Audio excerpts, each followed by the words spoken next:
Mayor Mark Alcala and Catherine Bernardo spotted at SM Aura last weekend.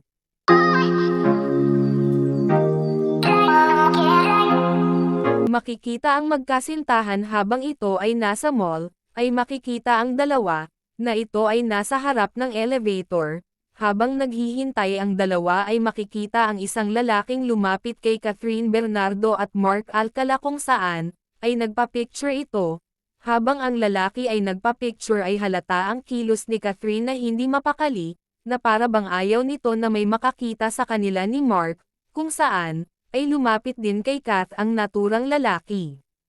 Marami ang nagsasabi na ang naturang video ay isang AI, at ito ay hindi totoo. Bagamat ang naturang lalaki na nasa larawan na nagpa-picture ay kinumpirma na ito ay hindi AI, at ang naturang video ay kuha last week, kung saan ay nakita niya ang dalawa, habang ito ay nagsha-shopping, at aktong nakita niya ang dalawa, kaya lumapit ito para makakuha ng larawan ng magkasintahan. Matatandaan na ilang beses na din spotted ang dalawa, bagamat marami pa din ang hindi naniniwala at nagsasabing gawa lang ito sa AI.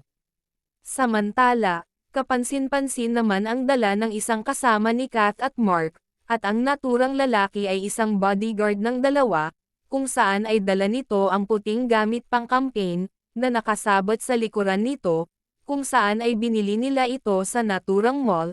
At dahil ay birthday month na ni Catherine ang buwan ng March, maraming mga netizens ang nagsasabi na baka ay magkampang celebrate ang dalawa, sa kaarawan ni Catherine Bernardo.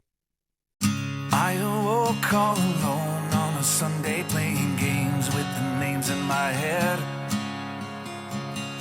It's a shame I can't change, maybe one day you come crawling back to me instead. We keep spinning in this game, no one's winning. If we just take a little more time, I could breathe and relieve the anxiety just knowing you'll always be mine. Maybe I believe in the language of love. It's written in the heavens and the stars up above. It takes a little patience, but if you give enough, it'll work out right.